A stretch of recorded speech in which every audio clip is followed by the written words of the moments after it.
ওরা আস্তে করে ভাবে উঠিয়া ঘরের লাইটটা জ্বালা দিছে, জ্বালা দিলে কইতেছে বাজান মাত্র 2-3 ঘন্টায় তুই হাঁপায়া গেলি, হাত তোরে বড় করার লাগিয়া কত রাজ্যে ঘুমাই নাই, তাই আল্লাহ ছাড়া কেউ জানে না তোরে এত বড় করতে গিয়া কতটুকু পরিশ্রম যে করছি তা তোরে বুঝায় কইতে পারতাম না।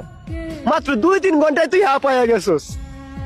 তুই ছোটবেলায় তোর মায়ের কুলে মুইতে দিতি, এই মাঘ মাসে শীতটার মধ্যে তোর মা ভিজা জায়গা থাকছে আর তোর এটি শুকনা জায়গার মধ্যে রাখছে। এই অর্ধেক খাইতে বেলা তোর পেটের মধ্যে ক্ষুধা লাগতো, কিন্তু তুই খাইতে চাইতি না। তোরে উড়ানো হাঁটতাম নিয়া বারিন্দার হাঁটতাম, হাঁটতে হাঁটতে ধরে খাওয়াইতাম। এই ফজরের আজানটা যখন পড়ে তখন সেরা কম ভাবে ঘুমে ধরে, সেই টাইমে তুই কি করতি? পায়খানা করে দিতি। এই পায়খানা পরিষ্কার করে আবার তোরে লইয়া শুইতাম। একটা রাইতের মধ্যে কম করে হলো তুই 10 বার ঘুম থেকে উঠতি। তারপরেও একদিন বাজান তোর প্রতি বিরক্ত হই নাই। আর আজকে মাত্র 2-3 ঘন্টায় তুই হাঁপায়া গেলি, তখন আর ফুলার বুঝতে বাকি থাকে নাই। তখন সন্তানে বাবা মারে জড়ায় ধরে কান্না করতেছে আর বলতেছে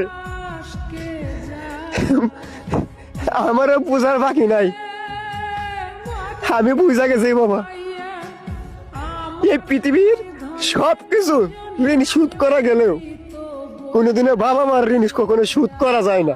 এজন্য বলতেছি যাদের বাবা মা এই দুনিয়াতে বাইসা আছে কোনোদিনও ভাই বাবা মার মনে কষ্ট দিও না।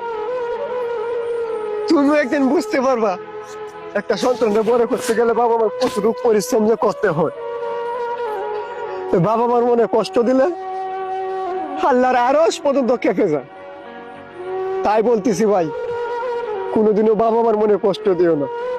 যাদের বাবা মা আছে তারা বাবা মারের মূল্য দেও, না থাকলে বুঝতে পারবা দুনিয়া যে কতটা কঠিন।